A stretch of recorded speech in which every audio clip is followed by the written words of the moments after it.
చలో, ఫస్ట్ మీరు డాక్టర్స్ని కంట్రోల్ చేయాలి. టెస్ట్ల ద్వారా మనుషులను పిప్పి చేస్తుంటారు. అందుకే సిస్టమ్, అందుకే కష్టం చేసుకునేవారు దీనికి బానిస అవుతున్నారు. ఇప్పుడు వ్యవస్థనే తప్పుపట్టాల్సిన పరిస్థితి ఉన్నది. సో చేంజ్ అవ్వాలి.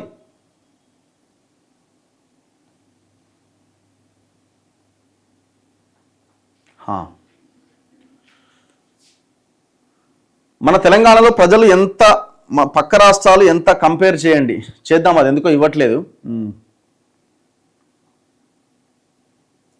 Good morning dear Raghu sir, today news very interesting. You tell me 100% free bus, big people, Rythu Bandhu, big people, but SC ST no income. Okay, ప్రభుత్వానికి నా విజ్ఞప్తి, ప్రొఫెషనల్గా మందు తాగి ప్రభుత్వానికి సహకరించిన మద్యం ప్రియులకు ఆరోగ్య బీమాతో పాటు నెలసరి డిస్కౌంట్ తప్పనిసరిగా ఇవ్వాలి. ఇది ప్రభుత్వం పరిశీలించాల్సిన అతి ముఖ్యమైన విషయం అట.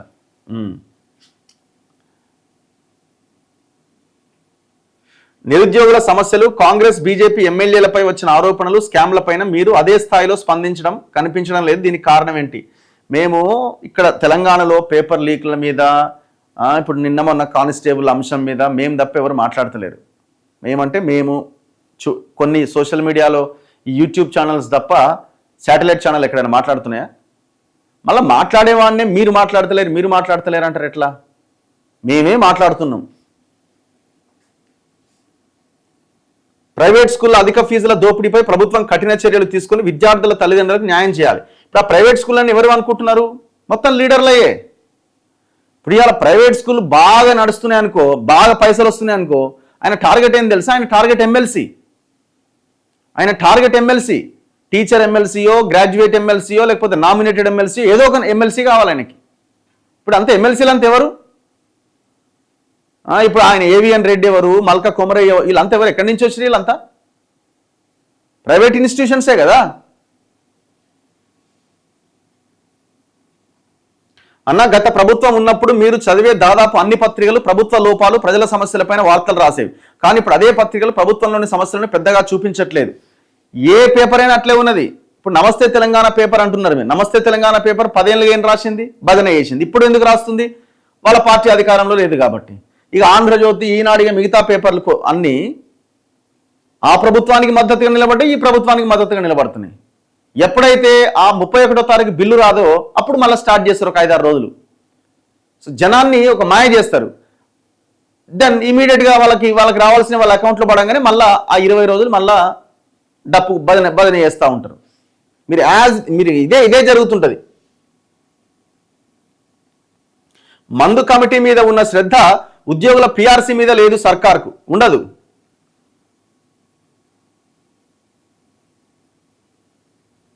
అన్న, విద్యా వైద్యం అంటారు. ఇప్పుడు ప్రైవేట్ స్కూలు ఒకే యూనియన్గా మారినాయి. ఒక స్కూల్ విద్యార్థి సంఘాలకు ఫండ్స్ ఇవ్వాలి, జర్నలిస్ట్ సంఘాలకు ఫండ్స్ ఇవ్వాలి. ఇలా చాలా అంటే సిస్టమ్ మారాలి. ఎవరికి, ఏ సంఘానికి ఎవరు ఇస్తున్నారు డబ్బులు? గవర్నమెంట్ ఏమన్నా ఇస్తున్నదా? ఏం లేదు కదా. మా నాన్నగారు రోడ్డు ప్రమాదానికి గురయ్యారు. మేము ఆయన యశోద ఆసుపత్రిలో చేర్పించాం. 5 రోజుల తర్వాత ఆయన మరణించారు. ఆయన మరణించిన తర్వాత బిల్లు పెంచేందుకు యశోద ఆసుపత్రి వారు దవడకు ఆపరేషన్ చేసిరట. మరణించిన తర్వాత చేసిరా? ఒకసారి మీ నెంబర్ ఏమైనా పెడితే, కాంటాక్ట్ నెంబరు, దాంట్లో నేను మీకు కాల్ చేసే ప్రయత్నం చేస్తా. అసలు చనిపోయిన తర్వాత నిజంగానే ఆపరేషన్ చేసిరా? ఒకసారి రిపోర్ట్స్ అన్ని తీసుకొని రండి దయచేసి. ఎందుకంటే ఇట్లాంటివి చాలా ఇంపార్టెంట్.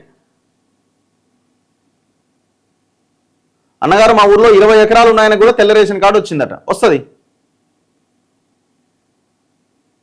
అన్న. ఒక మున్సిపల్ పరిధిలో ఇల్లు కట్టాలంటే ఫార్మాలిటీస్ అన్ని అయిపోయాక, అంటే పార్టీల కౌన్సిలర్ సిండికేట్ ఉంటుంది, వారికి లంచం ఇవ్వాలి. ఇంకో విషయం, విలేకరుల సిండికేట్ ఉంటుంది, వారికి కూడా లంచం ఇవ్వాలి. మీరు చెప్పింది 100కు 100% వాస్తవం, 100%. పొరపాటున ఇప్పుడు ఆయన ఒక ఫ్లోర్ కట్టుకున్నాడు, 2 ఫ్లోర్లకు పర్మిషన్ ఉంది, ఒక ఫ్లోర్ కట్టుకున్నాడు, 2 ఫ్లోర్ల పైన చిన్న పెంట్ హౌస్ చేసుకుని అనుకుంది, రేకులతోనే ఏదో చిన్నది, ఏదో మూల స్టోర్ రూమ్ కిందనో, లేకపోతే ఎవరైనా వస్తానో పడుకోవడానికి ఏదో సంథింగ్. కథం ఇక వాలిపోతాడు. ఇంటి ముందు కంకర కనిపిస్తే కథమే.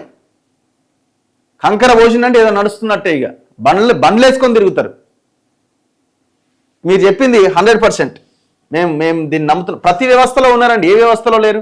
అన్ని వ్యవస్థల్లో మంచి ఉంటుంది, చెడు ఉంటుంది. బీహార్ నుండి వర్కర్స్ వస్తున్నారు. మోడీ డ్రెస్సుల కంటే యూపీఐ పేమెంట్ ఛార్జెస్ ఎక్కువనా? దాని మీద కూడా ట్యాగ్ చేస్తారా? అన్నింటి మీద చేస్తారు.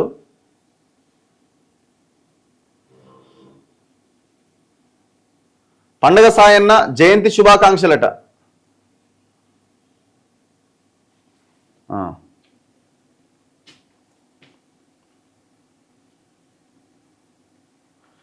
నిన్న భువనగిరి కుంభం అనిల్ కుమార్ గారి కుమార్తె కీర్తిరెడ్డి గారి పుట్టినరోజు వేడుకలు ఘనంగా జరిగినాయి. అంత పెద్ద ఎత్తున జరపాల్సిన అవసరం అంటే రాబోయే జెడ్పీటీసీ ఎన్నికల కోసమా? ఏమో అయి ఉండొచ్చు కదా. ఇప్పుడు ఇవాళ రేపు ఇప్పుడు ఆమె కూడా నేను ఎంపీగా కంటెస్ట్ చేస్తానని ఆ రోజు వీళ్ళందరూ అప్లికేషన్లు తీసుకున్నారు కదా పార్టీ, ఆమె కూడా అప్లై చేసినట్టున్నది. సో పాలిటిక్స్ ఆమె కూడా ఇంట్రెస్ట్ ఉన్నట్టున్నది. ఇప్పుడు ఎవరిని అధికారంలోకి తీసుకురావాలి, ఎవరిని ఎమ్మెల్యేలు ఎంపీలు చేయాలి, చట్టసభలో కూర్చోబెట్టాలని మనం ఆలోచించాలి. ముఖ్యంగా ఉమ్మడి నల్గొండ జిల్లా ప్రజలు, అది భువనగిరి కానీ ఇటు భువనగిరి నుంచి అటు కోదాడ దాకా ప్రజలు ఆలోచించుకోవాలా. ఎవరి ఓట్లు, ఎవరిది అధికారం అనేది ప్రజలు ఆలోచించుకోవాలి. ఇప్పుడు ఈ డిలిమిటేషన్ అయితే ఈక్వేషన్ మారిపోద్ది. మహిళా రిజర్వేషన్ వస్తుంది 33%. సో ఇవన్నీ ఈక్వేషన్స్ ఉన్నాయి. సో ఇప్పుడు రాజకీయం ఇప్పుడు ఒకలాగా ఉన్నది. ఈ డిలిమిటేషన్ అయిపోయిన తర్వాత డ్రాస్టిక్ చేంజెస్ ఉంటాయి, చాలా చాలా చాలా పెద్ద ఎత్తున చేంజెస్ ఉంటాయి. అసలు మనం ఊహించని మార్పులు రాబోతున్నాయి. ఎక్కువ మార్కులు సాధించిన వారికి కాలేజీ సీట్లు రావట్లేదట.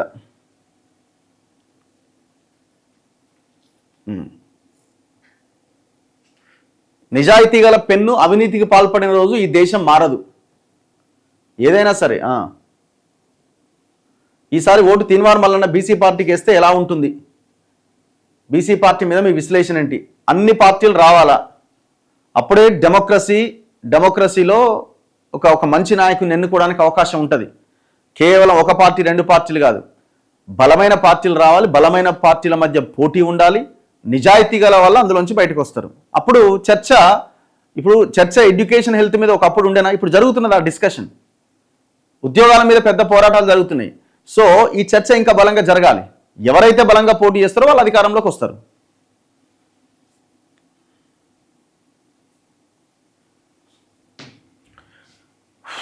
దేశంలో కాంగ్రెస్ ఎందుకు రావట్లేదో తెలంగాణలో కాంగ్రెస్ పాలన చూస్తే అర్థమవుతున్నది. ఇప్పుడు వాళ్ళది కూడా ఎట్లుందంటే, దేశంలో మేము అధికారంలోకి వస్తాం, బీజేపీ పని అయిపోయింది అంటారు. మరి మీరు పరిపాలిస్తున్న రెండు రాష్ట్రాలు కర్ణాటక, తెలంగాణలో పరిపాలన ఎట్లుంది అంటే దానికి సమాధానం ఉండదు. ఇప్పుడు ఆయన అక్కడ క్వశ్చన్ చేస్తున్నప్పుడు ఈ రెండు రాష్ట్రాల మీ పరిపాలన ఏ దిశగా ఉన్నది, మోదీకి బీజేపీకి భిన్నమైన పరిపాలన ఎక్కడేమైనా ఉన్నదా, అది చెప్పాలి కదా, అది చూపించాలి కదా ప్రజలకి. అదే దోపిడీ కనబడుతున్నది కదా ఇక్కడ కూడా. మరి ఏం ఆల్టర్నేట్ ఉంటుంది అన్న? ఆటో డ్రైవర్ల గురించి మాట్లాడండి తప్పకుండా.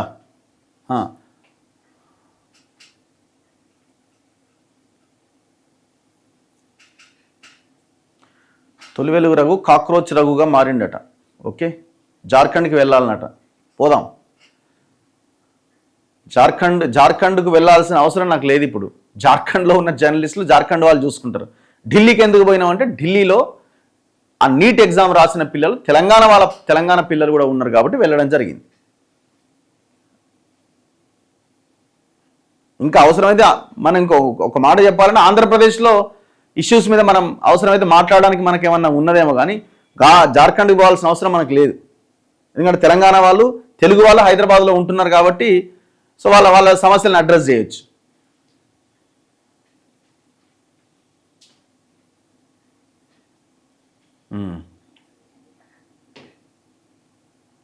టెట్ ఎగ్జామ్లో రిజర్వేషన్లు తీసేయాలన్నట. ఓకే, డిలిమిటేషన్ తర్వాత ఆందోళన నియోజకవర్గం రిజర్వేషన్ మారుతుందా? ఇప్పుడు ఏం మారదా ఏందనేది ఇప్పుడు ఏం మనం చెప్పలేము. దాని గురించి ఇప్పుడు మాట్లాడలేము. చలో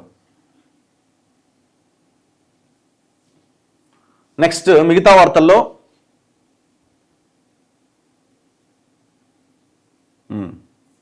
రాబడి పెరగాలి, వ్యాపారం సాగాలి, అన్ని శాఖల సమన్వయంతో జీఎస్టీ పెంచాలి, నిర్మాణ సామాగ్రి జీఎస్టీలో లీకులున్నాయి, అనుమతుల దశలోనే పన్ను అంచనా వేయండి. ఏఐతో పని సులభతరం చేస్తాం. రేవంత్ రెడ్డి. ఆర్థికవేత్త అరవింద్ సుబ్రహ్మణ్యంతో భేటీ. సమావేశంలో పాల్గొన్న రాష్ట్ర ఉన్నతాధికారులు. ఇప్పుడు మీరు దేనికి భేటీ అయ్యారో ఏమో అర్థం కావట్లేదు. ఇప్పుడు ఈ మెట్రో ఫస్ట్ ఫేజ్ కొనుగోలు చేయడము అండ్ సెకండ్ ఫేజ్ సంబంధించినది అండ్ ఇంకా ఈ మూసి ఇంకేదో అంటున్న ఫ్యూచర్ సిటీ, ఈ ముఖ్యమంత్రి మూడింటి చుట్టే తిరుగుతున్నాడు. నేను అనుకోవడం ఇవన్నీ కాదు. ఆయన ఈ ఆర్థికవేత్తను కలిసిందంటేనే ఈ అంశాల మీదనే మాట్లాడినైతే నేను అనుకుంటున్నా. ఈ జిఎస్టీలు ఈ అన్ని ప్రజలకు సంబంధించిన వాటిల్లో వీళ్ళు మాట్లాడినంటే నాకు అంత నమ్మకం లేదు. ఎందుకంటే మీ ఆలోచన విధానం చూసిన తర్వాత నాకు అనిపించింది. నెక్స్ట్ మిగతా వార్తల్లో ఇక్కడ చూడండి. రామచంద్రరావు గారు lakh the leadership skill to lead as he has not own even a corporator election అట. ఆయన గెలిచింది కదండి, ఎమ్మెల్సీ గెలిచింది కదా ఆయన రామచంద్రరావు. కాకపోతే ఆ అధ్యక్ష నియామకం సమయంలోనే పార్టీ డౌన్ఫాల్ అనేది స్టార్ట్ అయిపోయింది. మరి ఇప్పుడు బండి సంజయ్కి ఇస్తారా అన్నది కూడా పెద్ద చర్చ నడుస్తున్నది. మరి ఆయనకి ఇస్తారా కేంద్ర మంత్రి పదవి తీసేసి అన్నది ఏమో చూడాలి. మరి ఆయనకి ఇస్తే మిగతా వాళ్ళు ఒప్పుకుంటారా? ఎవరికి ఇస్తారు? ఒకవేళ ఇస్తే నేను అనుకోవడం అయితే ఇప్పట్లో చేంజెస్ అయితే ఉండే అవకాశం లేదు అని నేను అనుకుంటున్నా. రఘు గారు, బీజేపీ ఎంపీలు ఒక్కరైనా ఎమ్మెల్యేగా గెలుస్తారా? ఏదో మోదీ పేరు మరియు హిందుత్వం చెప్పుకొని గెలిచిన వీళ్ళు తెలంగాణలో వీళ్ళ గవర్నమెంట్ ఫామ్ చేస్తారా? మరి జోక్ కాకపోతే. నేను చెప్పినా కదా, ఇప్పుడు ఇట్లాంటివన్నీ మార్చుకుంటే ఏమన్నా వాళ్ళ లైన్ మార్చుకుంటే ఏమన్నా అవకాశం ఉండొచ్చేమో. కానీ వాళ్ళు మార్చుకుంటారా? అది ఇంపాసిబుల్. వాళ్ళు మార్చుకుంటారు అన్నది. ఇప్పుడు మార్పు అనేది వస్తుందండి, ఖచ్చితంగా తప్పదు. అది ఏదో ఒక సందర్భంలో ప్రతిసారి మేమే గెలుస్తాం, ప్రతిసారి మేమే ఉంటామంటే అది కుదరదు కదా. ఎవరిదైనా ఒక టైం కొంతవరకే నడుస్తుంది. ప్రజలు ఇక చాలు మనం చేంజ్ కావాలి అనుకున్నప్పుడు చేంజ్ చేసేస్తారు ఆటోమేటిక్గా. ఇట్లా తిరిగిపోద్ది ఆటోమేటిక్గా. పుస్తకం కమ్మ జరిగిపోతుంది ఆటోమేటిక్గా.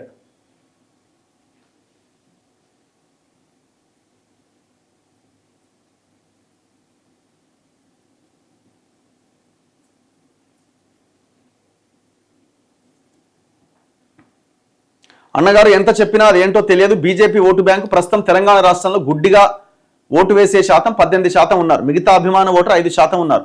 బీజేపీ నాయకులు కష్టపడితే ఫలితం ఉంటుందట.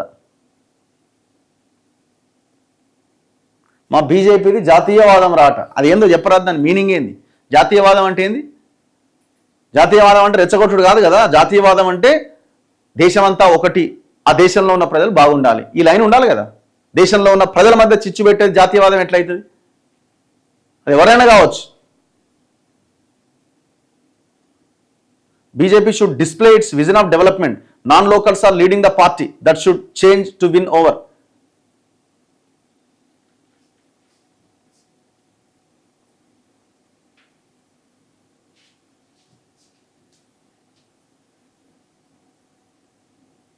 రఘు సార్, చెంచు పిల్లలు విద్యా వైద్యానికి దూరంగా ఉండడం జరుగుతుంది. కావున ప్రభుత్వం పిల్లల చదువు గురించి ప్రభుత్వ అధికారులను అలర్ట్ చేయాలి.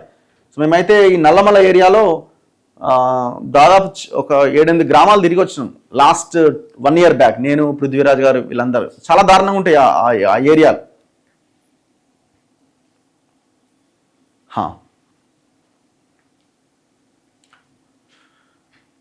ఈ రేవంత్ రెడ్డి అమ్ముడు పోవడం వల్ల బీఆర్ఎస్ మస్తు ఓవర్ కాన్ఫిడెన్స్ అయిందట. వాళ్ళే నెక్స్ట్ గవర్నమెంట్ ఫామ్ చేస్తారని. వాళ్ళు ఈ పార్టీకి ఎట్లుండాలి తెలుసా? వాళ్ళు రేవంత్ రెడ్డి చేసిన ఈ తప్పుల వల్ల, ఆయన పరిపాలన వల్ల వాళ్ళు ఒక రేంజ్లో ఉండాలి. ఇక అయిపోయింది ఎలక్షన్లు వస్తే బీఆర్ఎస్ అధికారంలో. కానీ వాళ్ళు చేసిన 10 ఏళ్ల దుష్ట, దరిద్రమైన, దుర్మార్గమైన, అరాచకమైన పరిపాలన వల్ల వాళ్ళు అనుకున్నంత స్థాయిలో పికప్ కాలేకపోతున్నారు. అండ్ ఇంకొకటి అక్కడ ప్రధానమైన సమస్య ఏమైపోయిందంటే, ప్రధాన ప్రతిపక్ష నాయకుడు బయటకు వెళ్ళకపోయా. 3 ఏళ్ళు అవుతున్నది, ఇంతవరకు అడుగు బయట పెట్టకపోయా. పదవి మాత్రం తీసుకుంటున్నాడు, జీతం మాత్రం తీసుకుంటున్నాడు, ఫామ్ హౌస్లో అనుకుంటున్నాడు. ఇక ఆ పార్టీని ఎందుకు లైన్లోకి తీసుకుంటారు ప్రజలు? పోనీ వాళ్ళిద్దరు బాబామార్దులు బయటకు వచ్చి మాట్లాడుతున్నారంటే వాళ్ళకు ఒక లైన్ లేకపోయా, వాళ్ళు చేసిన పాపాలు పుచ్చడు ఉండే. జనం ఎట్లా యాక్సెప్ట్ చేస్తారు? ఇప్పుడు రేవంత్ రెడ్డి బలం అదైపోయింది. అవతలి వాళ్ళ బలహీనత నా బలం అనుకుంటున్నాడు. కానీ ప్రజలకి విసుగు వచ్చినప్పుడు, ప్రజలకి నీ పట్ల కూడా వ్యతిరేకత వచ్చినప్పుడు ఏదో ఒక ఆల్టర్నేటివ్ ప్రజలు తయారు చేసుకుంటారు. ఇది ఒకప్పుడు కాలం కాదు, ఇది అంతా జన్జీ ఆలోచనతో నడుస్తున్నది వ్యవహారం.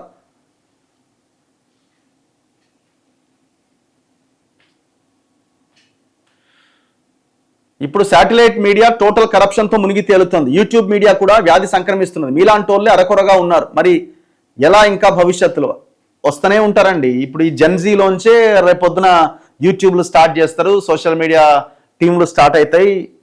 మారుతుంది ఈక్వేషన్. ఎప్పుడు ఒకేలా అనుకున్నారా ఎవరన్నా ఈ స్థాయిలో పోరాటం జరుగుతుందని? ఇదో కాక్రోచ్ పార్టీ ఏదో వస్తుందని, ఢిల్లీలో ఓట్లాడుతుందని ఊహించరు ఎవరన్నా? అసలు ఈ జెన్జీ గురించిన చర్చ అసలు జరిగిందా 2 ఏళ్లకి ముందు వరకు? అసలు ఎక్కడన్నా ఉందా? నేచర్ దానంతరం అదే క్రియేట్ చేస్తుంది, తప్పదు.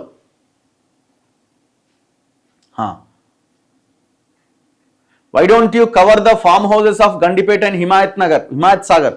చాలా చేసినాం వీడియోలు. మనం పొంగులేటి ఫామ్ హౌస్ దగ్గరికి పోతిమి, కేటీఆర్ ఫామ్ హౌస్ దగ్గరికి పోతిమి, ఆ పొంగులేటి ఫామ్ హౌస్కి ఆనుకొని ఉన్న సవితా ఇంద్రారెడ్డి కొడుకు ఫామ్ హౌస్ దగ్గరికి పోతిమి. ఇవన్నీ ఎవరు చూపించినా? మనమే కదా చూపించింది. ఆనాడు కూలగొడతాం అనగానే. అవినీతి విషయంలో ఐఏఎస్ నుంచి చిన్న స్థాయి అధికారి వరకు ఎవరూ మినహాయింపు కాదు. వ్యవస్థలో ప్రతి స్థాయిలో అవినీతి ఉన్నప్పుడు కేవలం ప్రభుత్వం లేదా పార్టీ మారితే సమస్య పరిష్కారం కాదు. ఇవాళ తెలంగాణని పట్టి పీడిస్తున్న అతి భయంకరమైన వాటిలో అవినీతి అనేది ఒకటి. ఏమైపోయిందంటే వాడు సంపాదిస్తున్నాడు, నేను సంపాదించొద్దా? వీడు సంపాదిస్తున్నాడు, నేను సంపాదించొద్దా? పై నుంచి కింది వరకు ఒక లేయర్ లాగా మారిపోయింది. ఎవడి స్థాయిలో వాడు కొట్టేస్తున్నాడు. సో ఈ కరప్షన్ని చాలా దారుణంగా ఉన్నది. ఈ ఏసీబీ రైడ్స్ ఇవన్నీ కూడా పెద్ద బోగస్ మీన్స్ దొరుకుతున్నారు, కానీ ఎవడో దొరుకుతున్నాడు, దొరకని వాడి పరిస్థితి. ఇప్పుడు నవీన్ మిట్టల్ లాంటి వాళ్ళని టచ్ చేయగలుగుతుందా ఏసీబీ కానీ, ఐటీ కానీ, ఇంకే డిపార్ట్మెంట్ కానీ?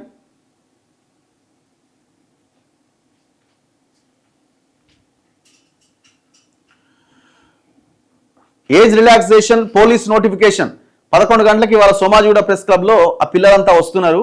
సో ఆ లైవ్ మన తొలి వెలుగులో కూడా వస్తుంది.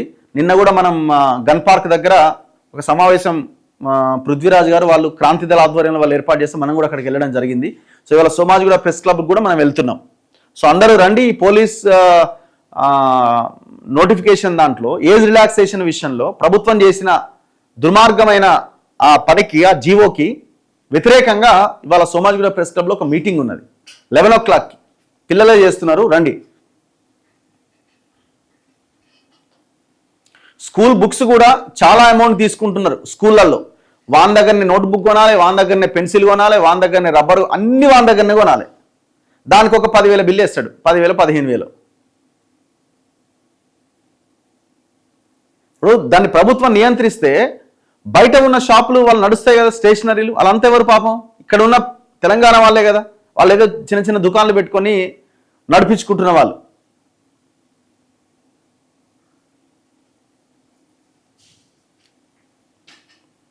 ఈ జార్ఖండ్ ఆపండే బాబు, ఆల్రెడీ 100 సార్లు చెప్పిన దాని గురించి. అన్న, ఈ దేశానికి అరవింద్ కేజ్రీవాల్ లాంటి వాళ్ళు చదువుకున్న వ్యక్తి, విద్య మీద అవగాహన ఉన్న వ్యక్తి ప్రైమ్ మినిస్టర్ కావాలి. ఆయన ఉన్న అద్భుతమైన అవకాశాన్ని కంపు చేసుకున్నాడు కదా లిక్కర్ స్కామ్లో దొరికి.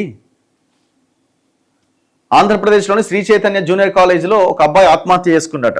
ఓకే, గెజిటెడ్ జూనియర్ లెక్చరర్ పోస్టులు కేసీఆర్ అండ్ నవీన్ మిట్టల్ అమ్ముకున్నారు. కానీ రఘు అన్న సైలెంట్ ఉన్నాడు. ఎందుకు? మేము ఎప్పుడు సైలెంట్గా లేం. ఈ ఉద్యోగాల అమ్మకాలు అనేవి ఈనాడు కాదు, తెలంగాణ వచ్చిన తర్వాత సింగరేణిలో ఉద్యోగాలు అమ్ముకున్నారు. ప్రతి పోస్ట్ అమ్ముకోవడమే నడుస్తున్నది. మీరేమో మీ దగ్గర ఏమైనా ఆధారాలు ఎవిడెన్స్ ఉంటే పంపించండి, దాని మీద ఖచ్చితంగా మాట్లాడతాం. దాదాపుగా 3,000 లెక్చరర్ పోస్టు డబ్బులు తీసుకొని అర్ధరాత్రి క్రమబద్ధీకరణ చేసిరట. రఘు గారు ఈ విషయం పైన సైలెంట్గా ఉన్నారు. దీనిపైన సిబిఐ ఎంక్వైరీ జరగండి. మా దృష్టికి రాలేదు బ్రదర్, మీరు ఏమైనా ఉంటే పంపించండి.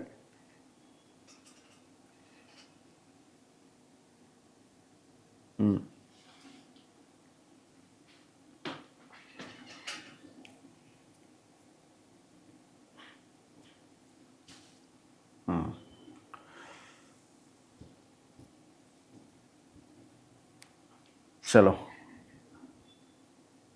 అన్న, ఎస్టీ వాళ్ళలో లంబాడీ వాళ్ళు చాలా జాబ్స్ తీసుకుంటున్నారు. ఇగో ఈ ఎరుకల వాళ్ళు మొత్తం నష్టపోతున్నారు. ఇప్పుడు ఎక్కడైనా కూడా ఒక వర్గము ఒకటి ఉన్నప్పుడు దాంట్లో కొంత ఇన్ఫ్లుయెన్స్ ఎక్కువగా ఉన్న వాళ్ళు, కొంత వాళ్ళకి ఇదే ఉంటుంది. బలహీనంగా ఉన్న వాళ్ళకి ఇంకొక రకమైన ఇది ఉంటుంది. ప్రతి దాంట్లో ఉన్నది అది. ప్రతి దాంట్లో, ప్రతి డిపార్ట్మెంట్లో, ప్రతి శాఖలో, ప్రతి వర్గంలో, ప్రతి వ్యవస్థలో ఉంటుంది. సో దాన్ని మనం హక్కుల ద్వారా, మనం పోరాటం చేయడం ద్వారా మనం సాధించుకోవడానికి అవకాశం ఉంటుంది. అండ్ ఇది ఒక భాగం అయితే అసలు అందరినీ కలిపి తింటోడు ఇంకా పెద్ద తిమింగలం పైన ఉన్నది కదా, దాని గురించి మనం ఆలోచించాలి. మన రాష్ట్రాన్ని సర్వనాశనం చేస్తున్నారు ఈ అధికారులనే కాదు, మొత్తం వ్యవస్థ ఎట్లా తయారైపోయింది. రఘు గారు అవి 3 months శాలరీస్ అట, ఓకే 3 నెలల శాలరీలు అవి 3 నెలల శాలరీ అని రాలే కదా ఆయన.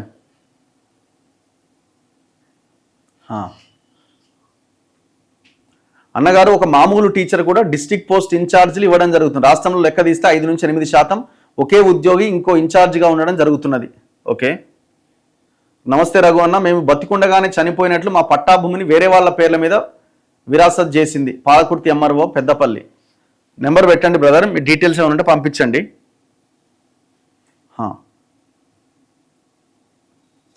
రఘు అన్న ఆల్ ఆఫ్ దెమ్ రిమూవ్డ్. అసలు ఏందో అది ఎంక్వైరీ జరగాలి కదా, వాళ్ళు ఏం ఫ్రాడ్ చేసినారు, టెక్నికల్ అంటున్నారు, ఇంకోటి అంటున్నారు. అసలు అంత గుడ్డిగా అసలు గవర్నమెంట్ ఎట్లా పనిచేస్తున్నది. 2026లో ఉన్నాం, అంటాడు మళ్ళీ పొద్దున్న లేస్తే మన ముఖ్యమంత్రి. ఏ గవర్నమెంట్ హయాంలో ఎప్పటి నుంచి స్టార్ట్ అయింది అది, ఇదంతా తెలవాలి కదా, బయటికి రావాలి కదా.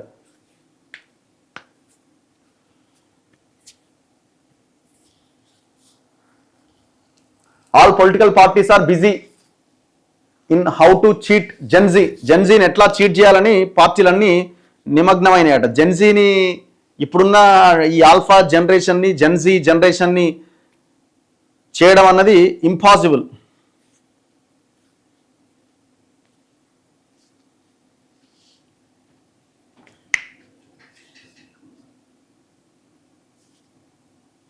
నా ఫోన్ నెంబర్ ఎట్లా పెడతా అక్కడ, మీ సమస్య ఉన్నప్పుడు మీ ఫోన్ నెంబర్ అక్కడ పెట్టండి, ఐ విల్ కాల్ యూ.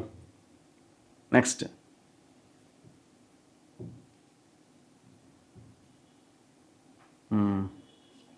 మిగతా వార్తల్లో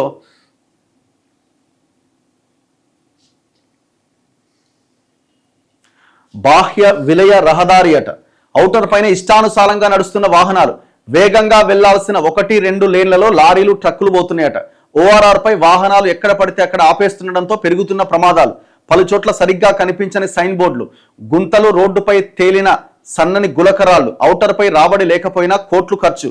3 ఏళ్లుగా కన్సల్టెన్సీతో ప్రయోజనం శూన్యం. మరోసారి టెండర్. ఔటర్ రింగ్ రోడ్ పై రాంగ్ రూట్ లో వస్తున్న ఒక మినీ ట్రక్కు. ఇప్పుడు ఎందుకు ఇట్లా తయారైంది ఇది మొత్తం ఒక ప్రైవేట్ కంపెనీ వానికి అప్పచెప్పారు. గవర్నమెంట్ నడిపిస్తున్నది తీసుకుపోయి మన చేతిలో పెట్టారు. ఇది ఎట్లాంటిది అంటే బంగారు బాతిది. కేసీఆర్ గవర్నమెంట్ హయాంలో దీన్ని తీసుకుపోయి ఒక ఐఆర్బీ అనక ముంబై కంపెనీ చేతిలో పెట్టారు. 30,000 కోట్లు రావాల్సిన దగ్గర 7,000 కోట్లకు తెగనం వేసారు. ఇట్లా మొత్తం పైసలని వంచుకుని ఎలక్షన్లలో ఖర్చు పెట్టుకున్నారు. గోవింద. ఇప్పుడు మనకు అది రోజు ఆ హెచ్ఎండిఏకి, జిహెచ్ఎంసీకి వచ్చే ఆదాయం మొత్తం గండిపడ్డది.